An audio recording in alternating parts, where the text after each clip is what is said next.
Hey friends, guess what we're doing today? We're harvesting finally our garlic. We probably should have harvested that already like a week or a week and a half ago, but the weather was just not helping here. It was raining non-stop and you need a few days of dry weather to really be able to cure it and have it lay out, which I'll walk you through how I do it to give you a good understanding and for why it's so necessary. So first thing we'll do here is to take the fencing down to make the harvesting easier. I prep our garden table where we lay out all the garlic as well. And then, yeah, I'll try to be fast as well because today is a hot day. This is why I have my tropical outfit on. It's just after 9 a.m. in the morning and we have already 80 degrees and like something like 85% humidity. So don't mind my sweaty face. It's just the way it is here in July in New England. So yeah, let's get started taking the fencing down.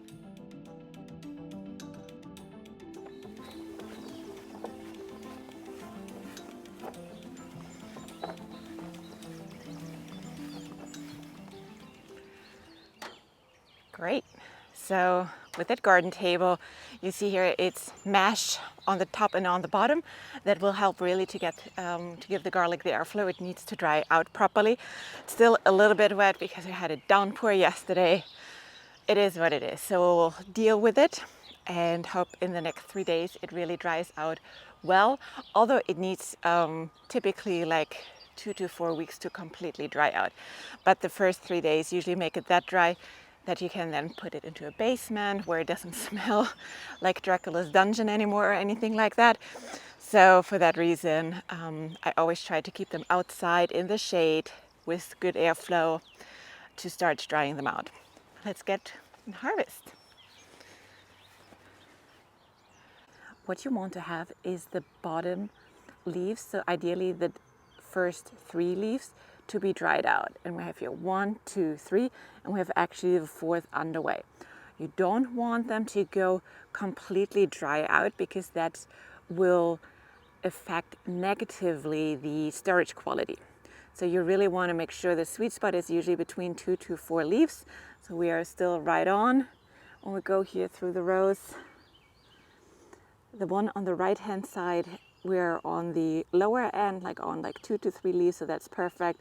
And everything else is definitely ready to be harvested. What I will also do is I just don't yank them out. I will move the soil a little bit away because they are sitting quite deep in it and you don't want to like pull off this the top without the glove. So or without the bulb. So for that reason, I'll give them a little bit of space and then I'll pull them up. So as I mentioned before, I will just dig a little bit around here and then I'll lift it up. And there we have the first glove. Ooh,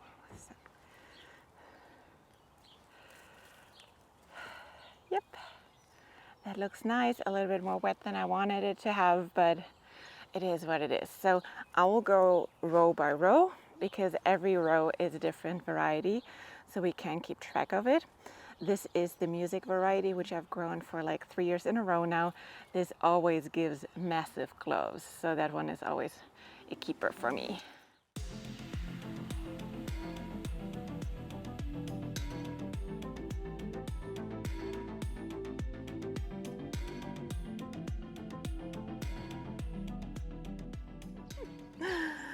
Isn't it awesome? That's the German Hardneck variety. They are massive. I mean, look at it. It's like as big as my fist. So yeah, they are awesome. I'll just put them out here. Yeah, the weather wasn't really ideal with all that moisture, but it is what it is. We can't change nature, so I have to deal with it. Okay. So this was 1 row, 3 more to go. And here we have the next row. Those are a little bit smaller, but they're supposed to be smaller. This is, I think, the Spanish Roja. Those are a red garlic, which usually intensifies with the color the more they dry. So we'll look at them when they are dried as well. And every time I have a new variety, I zigzag them around. So you know what you got here. Oh, I'm so hot already. Jeez, pardon my sweaty face. Put the labels on so I don't forget. And off to the next round. 2 rows left. And the next one is the Chesnock Red. It turned out that the soil was so wet that it didn't matter, so I can just pull them out. It has barely any resistance with so much water in it.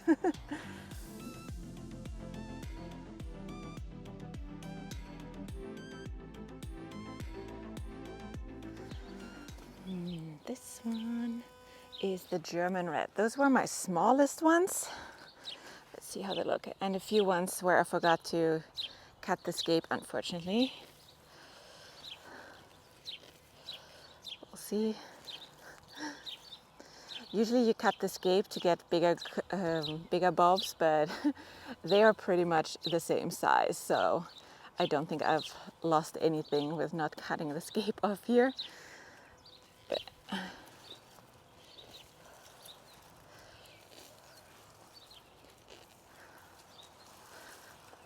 Smaller bulbs are not the worst for us because I'm actually not allowed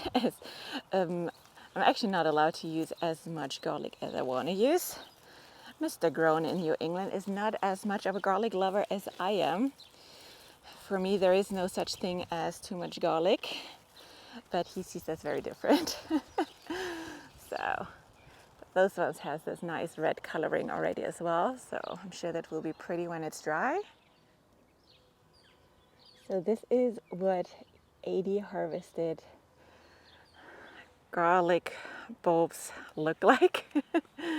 You can see here they were all spreaded out to lay in one even layer. And you can also tell I didn't browse them off with water or anything. I really want to get them dry.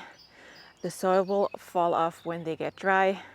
I will cut eventually the roots off because this is usually where the most moisture will be kept and where there's risk from rotting from here. So I'll just leave that for a couple of days to get it dry, and then I'll clean those ends off to be able to really ensure that it dries from everywhere. And what you want to aim for is really that when you cut the stalk later, that it's fully, completely dry on the inside. So you don't want to have any like fresh juices in there left. And that typically takes for me to cure, about 4 weeks.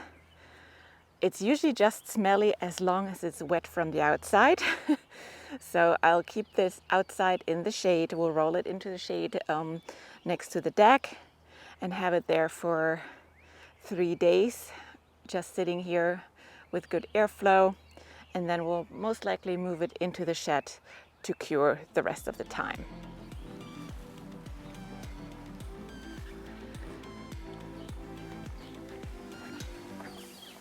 So I moved them here under the tree canopy next to the shed where they will get carried into in case we have some unexpected rain.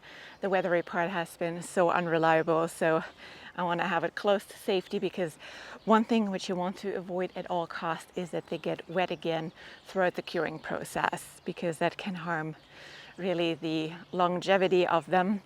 If you have a few bulbs which for some reason are damaged or got yanked in the process or so, where you don't trust they will store long, you have multiple options, right? You can eat them right away, or what I would do is I would dehydrate the ones which I don't think will store well and turn them into a garlic powder for cooking. So that's typically what I do with the leftovers. And then what is also important to consider, which ones you want to keep to plant out again. Because when we look at my German Hardneck or the music varieties, those were the ones I saved from last year and just replanted. So I always pick the biggest bulbs for replanting. and save them until November, until it's time to plant them again. And this way you really don't have to buy any of the seed garlic anymore if you are pleased with the varieties you have. I think I have now such a nice setup. I definitely don't need to buy seed garlic anymore. Those 80 bulbs will definitely last us until next year's harvest for sure. It's also enough to give some friends a little bit, or to really turn a good number of those into powder as well. So we'll see. For now, we'll leave them here just drying and enjoying the nice breeze under the wind, which is actually nice. I'm so sweaty. So yeah, I hope this video was interesting for you. A little bit more, simple harvest video again, but I hope it inspired you to grow your garlic next year or at the end of the year as well. This is for me one of the easiest crops to grow. I put them in fall, let them be, give them a little bit blood meal fertilizer in the spring, and then I just come around and cut the scapes for stir fries and stuff in June again, and that's all I have to do. I do crop rotate a little bit, so for that reason garlic doesn't like to be planted always in the same spot. That can invite diseases, but so far I'm like circling through the beds nicely, which I will want to keep doing here. And yeah, so I hope this was interesting for you. If you have any comments or questions, leave me a comment below, and then yeah, subscribe and watch another video. Thank you.